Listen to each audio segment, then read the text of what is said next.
नमस्कार, स्वागत छ ज्ञान चौतारी युट्युब च्यानलमा। र आज हामी डिस्कस गर्नेछौँ सी प्रोग्रामिङको बारेमा र यसको इन्ट्रोडक्सनको बारेमा कुरा गर्नेछौँ। सबैभन्दा पहिला यसको इन्ट्रोडक्सन हेरौँ। र C programming is designed by Dennis Ritchie at Bell lab in 1972। 1972 मा चाहिँ बेल ल्याब भन्ने चाहिँ ल्याबमा डेनिस रिसले चाहिँ यो प्रोग्रामिङ ल्याङ्ग्वेजलाई चाहिँ डेभलप गरेको हो। र C programming is a most powerful and highly portable ल्याङ्ग्वेजका रूपमा पनि बुझ्न सकिन्छ। र यो पोर्टेबल भन्दा चाहिँ यो चाहिँ इजिली हामीले गर्छौँ, ट्रान्सफर गर्न सक्छौँ। अनि हामीले चाहिँ एउटा सिस्टमको प्रोग्रामहरूलाई चाहिँ अर्को सिस्टम पनि रन गर्न सक्छौँ।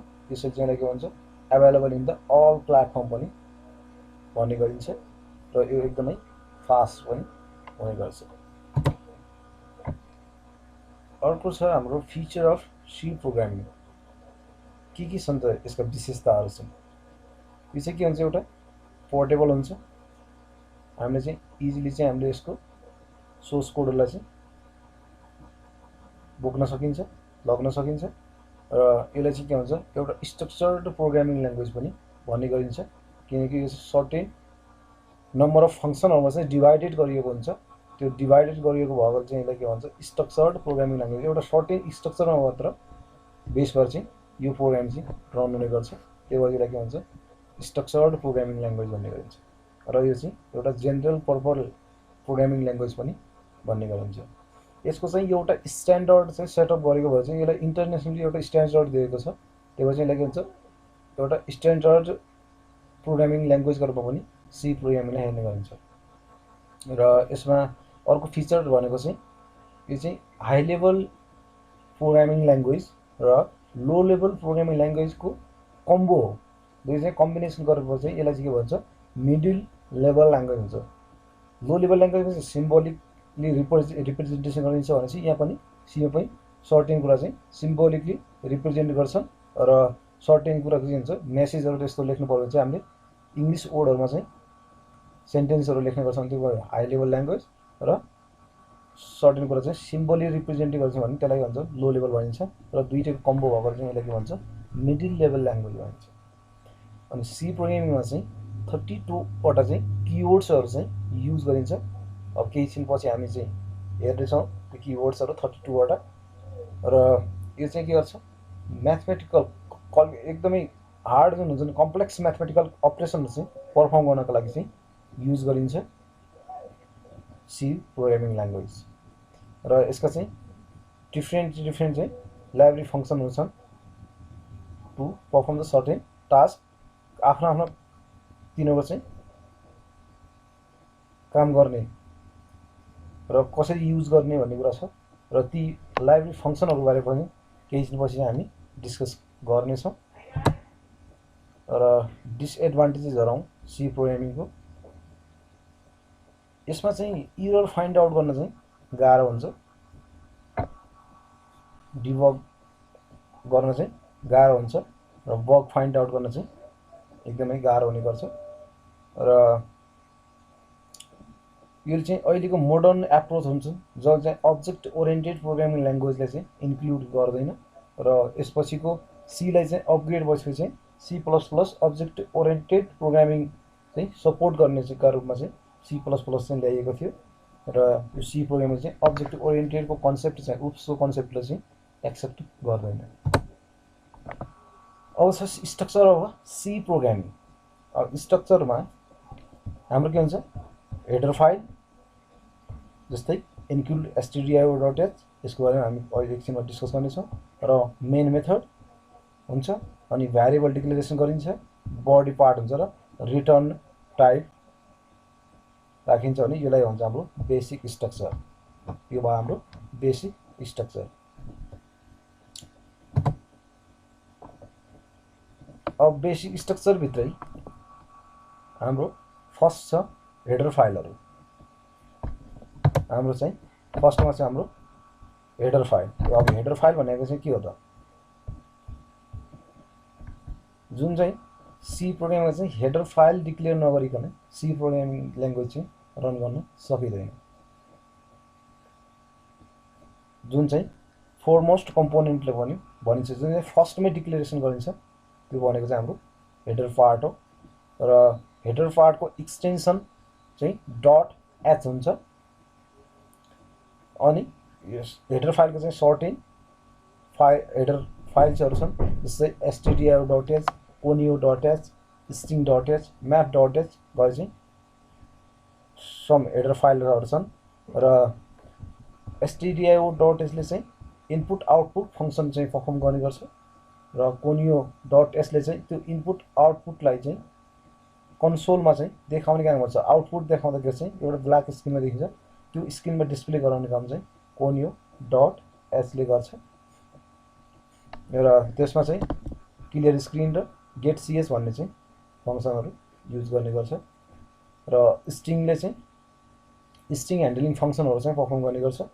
र म्याथमेटिकल फङ्सनहरू चाहिँ क्यालकुलेसन गर्नुपर्यो चाहिँ math.h भन्ने चाहिँ हामीले हेडर फाइलहरू युज गर्न सकिन्छ। अब हेरौँ हाम्रो सेन्टेक्स हेडर फाइलको सेन्टेक्स चाहिँ ह्यास फङ्सन ह्यास युज गरेर चाहिँ इन्क्लुड लेख्यो भने चाहिँ त्यसपछि चाहिँ हाम्रो हेडर फाइल चाहिँ डिक्लेयर गरिन्छ नि। यो हो हाम्रो हेडर फाइलको सेन्टेक्स। हाम्रो चाहिँ हेडर फाइलको अगाडिपट्टि चाहिँ ह्यास इन्क्लुड भनेर चाहिँ लेख्ने गरिन्छ। अर्को छ हाम्रो main method declaration. Main method कसरी डिक्लेयर गर्ने भन्ने कुरा हो। मेन फङ्सन चाहिँ डिक्लेयर गर्दा यसरी मेन भनेर लेखिन्छ र मेनको चाहिँ अगाडिपट्टि डाटा टाइप चाहिँ लेख्ने गरिन्छ। रिटर्नेबल हो या नन रिटर्नेबल हो। रिटर्नेबल छ भने चाहिँ इन्टिजर, फ्लोट यिनीहरू लेख्न सकिन्छ। भनेपछि नन रिटर्नेबल हो भने चाहिँ भोइड भनेर चाहिँ हामीले लेख्ने गरिन्छ। सेन्टेक्समा देख्न सकिन्छ इन्टिजर मेन भने चाहिँ यो इन्टिजर टाइपको डाटा रिटर्नेबल मानिन्छ यसलाई। र अर्को छ हाम्रो भ्यारिएबल डिक्लेरेसन। अब भ्यारिएबल डिक्लेयर कसरी गर्ने त? हामीले युज गर्नुभन्दा पहिले भ्यारिएबल चाहिँ डिक्लेरेसन प्रिडिफाइन हुन्छ। भ्यारिएबल त्यो चाहिँ भ्यारिएबल चाहिँ हामीले युज गर्नुभन्दा पहिले नै डिक्लेयर गरेको हुनुपर्छ, नत्र चाहिँ हाम्रो पछि चाहिँ त्यो भ्यारिएबल डिक्लेयर नगरिकनै त्यो युज गर्यो भने चाहिँ त्यो प्रोग्राम रन हुन सक्दैन र इरर आउन सक्छ। र भ्यारिएबल डिक्लेरेसन गर्दाखेरि चाहिँ मेन मेथडको मुनि डाटा टाइप र भ्यारिएबल नेम गरी चाहिँ भ्यारिएबल चाहिँ डिक्लेरेसन गर्न सकिन्छ। अब भ्यारिएबलले चाहिँ गर्ने भनेको के हो? भ्याल्यु चाहिँ स्टोर गर्ने काम चाहिँ भ्यारिएबल गर्छ। भ्याल्यु चाहिँ कन्टेन गर्छ भ्यारिएबलले। युजरले दिएको इनपुटहरू अनि आएको आउटपुटहरू चाहिँ के गर्छ? स्टोर गर्ने काम चाहिँ के गर्छ? भ्यारिएबलले गर्छ। अब इक्जाम्पल छ, यो सिम्पल इक्जाम्पल हेरौँ। हाम्रो चाहिँ यता दुईटा इन्क्लुड stdio.h भन्ने लाइब्रेरी फङ्सन हेडर फाइल चाहिँ हाम्रो युज गरिएको छ, जुन चाहिँ बेसिक इनपुट आउटपुटको लागि हो। र इन्क्लुड conio.h कन्सोल इनपुट आउटपुटको लागि अर्को हेडर फाइल युज गरिएको छ। र भोइड मेन भनेको चाहिँ नन रिटर्नेबल मेन मेथड चाहिँ युज गरिएको छ। र printf हेलो वर्ल्ड भने चाहिँ एउटा मेसेज डिस्प्ले गराएको छ हेलो वर्ल्ड भनेर। र गेट सीएस भनेको चाहिँ त्यो कन्सोलको लागि चाहिँ कन्सोलको आउटपुटलाई चाहिँ के गर्छ? उसले होल्ड गर्ने काम गर्छ। जस्तै यो हेरौँ, यो स्क्रिनमा यो देखिन्छ भने चाहिँ यो गेट सीएस हामीले चाहिँ लेखेन भने चाहिँ इन्क्लुड गरेन भनेको चाहिँ के हुनसक्छ? यो रन हुन्छ तर के हुन्छ? यो स्क्रिन देखिन्छ जुन यो हेलो वर्ल्डको ब्ल्याक स्क्रिन, त्यो स्क्रिन चाहिँ होल्ड हुँदैन र झ्याप्प क्लिक गर्छ, ब्लिङ्किङ गर्ने काम गर्छ। त्यही भएर चाहिँ हामीले गेट सीएस गरेर चाहिँ यो चाहिँ होल्ड भएर बस्छ। अब fundamental of C programming. C programming सम्बन्धित केही सर्टेन कुराहरू छन् र सीमा चाहिँ क्यारेक्टर सेटको कुरा छ। क्यारेक्टर सेटमा चाहिँ दुईवटा कुरा आउँछ, अल्फाबेट्स र डिजिटको कुरा आउँछ। अल्फाबेट्सहरूमा चाहिँ 52 वटा अल्फाबेट्सहरू युज गरिन्छन्, जुन चाहिँ लोयर केसमा चाहिँ ए टु जेड र अप्पर केसमा चाहिँ ए टु जेड गरी चाहिँ 52 वटा अल्फाबेट्सहरू चाहिँ युज गरिन्छन्। ए स्मल ए र स्मल जेड भनेको चाहिँ डिफ्रेन्ट हो र क्यापिटल अप्पर केसको चाहिँ यो डिफ्रेन्स, त्यही भएर चाहिँ 52 अल्फाबेट्स भन्छ। डिजिट्समा चाहिँ 10 वटा डिजिट चाहिँ यसले युज गर्छ, जुन चाहिँ 0 to 9 हो। 0 to 9 चाहिँ भ्याल्युहरू चाहिँ न्युमेरिकल भ्याल्युहरू चाहिँ युज गर्ने गर्छ सी प्रोग्रामिङ। अर्को छ स्पेशल सिम्बलहरू। स्पेशल सिम्बलहरू चाहिँ सर्टेन चाहिँ म्याथमेटिकल अपरेसनहरू पर्फर्म गर्नु पर्यो भने या कन्डिसनहरू चेक गर्नु पर्यो भने, व्हाइट स्पेस ब्याक स्पेसको काम गर्नु पर्यो भने चाहिँ के गर्छ, स्पेशल सिम्बलहरू चाहिँ युज गर्ने गरिन्छ। अनि व्हाइट स्पेसलाई चाहिँ के भन्छ, ब्ल्याङ्क स्पेस पनि भन्छ। त्यो ब्ल्याङ्क स्पेस पनि सी प्रोग्रामिङको एउटा इलिमेन्ट हो, जसले चाहिँ खाली भाग देखाउँछ, एउटा स्पेस चाहिँ दिने गर्छ। अर्को भने चाहिँ हाम्रो कमेन्ट। कमेन्ट भनेको चाहिँ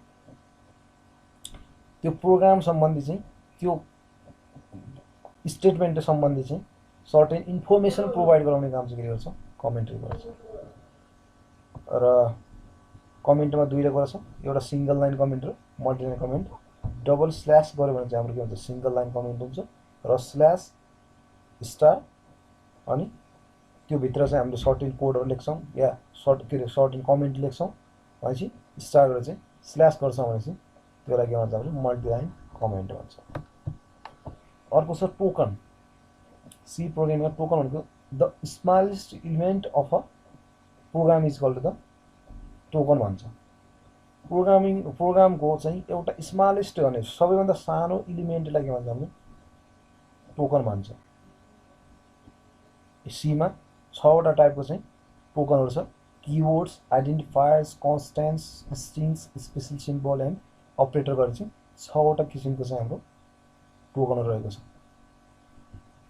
जसरी इक्जाम्पल हेर्न सकिन्छ, आइएनटी, इन्ट, वाइल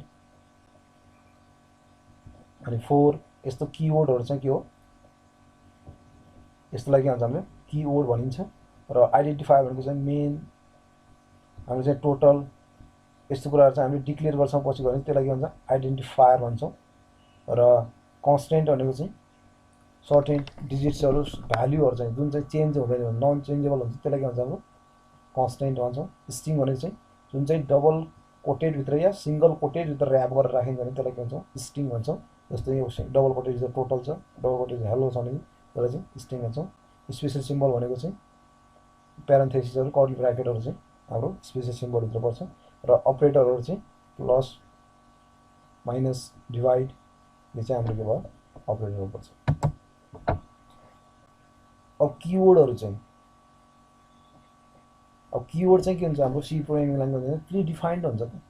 यो चाहिँ डेभलप गर्दाखेरि नै अलरेडी लाइब्रेरी फङ्सनमा चाहिँ इन्क्लुड गरिसकेको हुन्छ के फङ्सन गर्ने, र हामीले चाहिँ के गरे कसरी चाहिँ हामीले डिक्लेयर गर्ने भनेको चाहिँ अलरेडी प्रिडिफाइन्ड हुन्छ कीवर्ड्सहरू। र यसले चाहिँ एउटा स्पेसियल फङ्सनहरू चाहिँ पर्फर्म गर्ने गर्छ कीवर्डले, किन सी प्रोग्रामिङ। र कीवर्डको जुन हामीले कीवर्डहरू युज गर्छौँ त्यो कीवर्डहरूलाई चाहिँ एज अ भ्यारिएबल नेम चाहिँ हामीले लिन पाउँदैन। जस्तै मैले इन्टिजर भन्ने चाहिँ मेरो डाटा टाइप छ भनेपछि इन्टिजर भन्ने नै भ्यारिएबल नेम मैले लिन पाउँदैन। त्यो हाम्रो कीवर्ड्सहरू चाहिँ डिक्लेयर गर्ने चाहिँ रुल्स हो। अब सी प्रोग्रामिङ ल्याङ्ग्वेजले चाहिँ 32 वटा कीवर्ड्सहरू चाहिँ सपोर्ट गर्छ।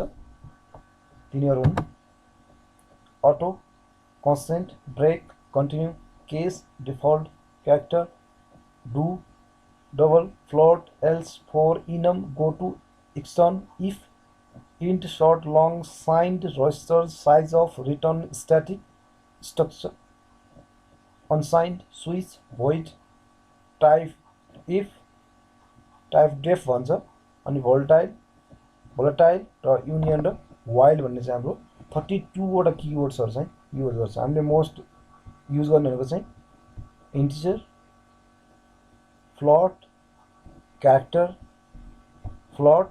क्यारेक्टर अनि हाम्रो डबल, स्ट्रक्चर अनि हाम्रो वाइल, इफ,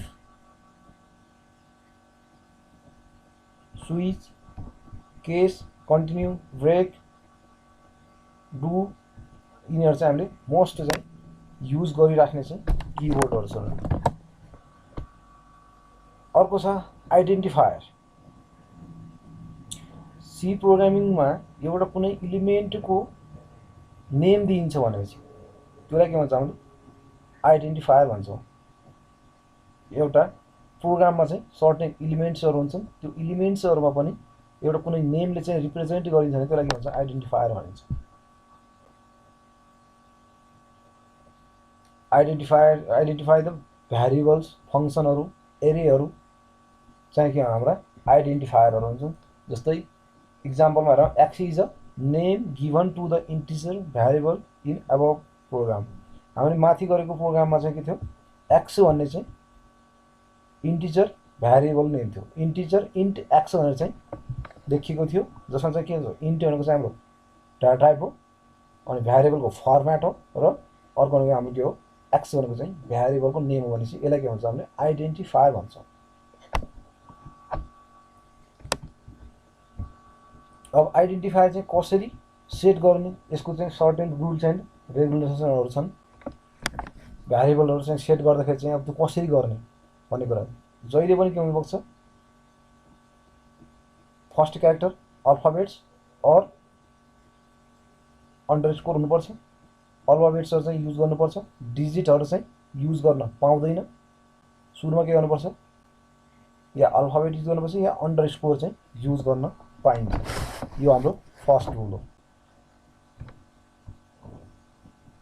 अनि यसमा अर्को रुल भनेको चाहिँ हाम्रो डिजिटहरू चाहिँ स्टार्ट गर्न पाउँदैन र लेटर लेखे पश्चात चाहिँ हाम्रो नम्बरहरू पनि डिजिटहरू पनि हामीले लेख्न पाउँछ र स्पेशल क्यारेक्टरहरू चाहिँ अलाउड गरिँदैन एक्सेप्ट द अन्डरस्कोर। अन्डरस्कोर बाहेक अरू कुनै पनि स्पेशल क्यारेक्टरहरू चाहिँ हामीले युज गर्न पाउँदैनौँ।